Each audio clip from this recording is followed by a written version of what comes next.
The night before, 2 nights before the Sundown Marathon in 2010, I was walking in my bedroom and I kicked the leg of the bed, thought nothing about it, and then discovered next day broken toes, couldn't compete the marathon. And I was very down because I'd done a lot of training. I felt I was at a point where I'd been able to build my speeds up, but I was at a motivational low because I've been told you're stupid if you run. It's my foot, so obviously I can't run, I can't really cross-train. What can I do? My concern was I was going to lose the speed, and so it was working on programs that would lose the speed that I wouldn't have been able to do on my own, either technically or motivationally. Distinctly, the day that I went for the run, I live on the East Coast, and I was going to go out from my apartment and run. And I was a bit nervous because I thought, what's it going to be like? Is it going to be stiff? Am I going to feel aches and pains? And I remember how good I felt.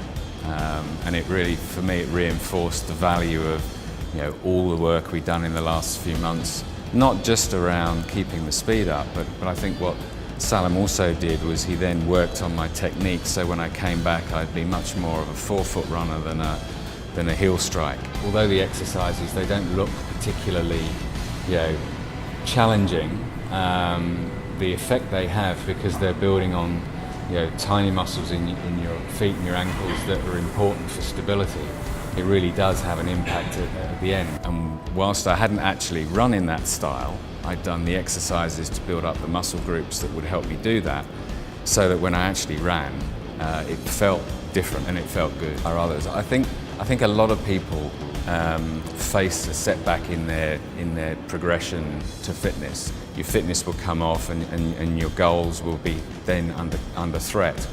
I think what my story can do is to show people that you can come back, and how that using other people to help you rebuild your strength, rebuild your fitness.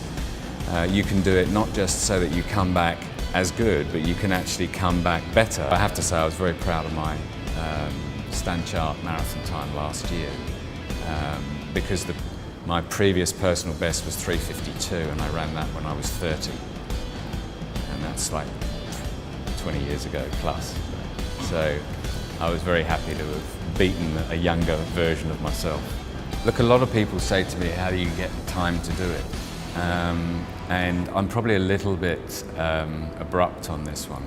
I think if you want to do something, and there's nothing in this world that you actually have to do other than die. There's nothing else in your life. Everything else is a choice, right? So long as you understand the consequences.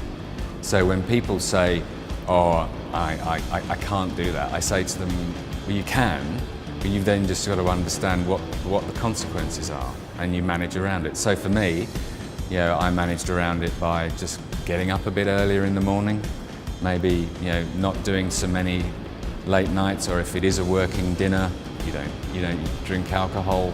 That way in the morning you're going to be more bright-eyed and bushy-tailed. So the advice would be, if you really want to do something, look at your schedule, find out when you're going to do it, and then stick to it, because you can find time.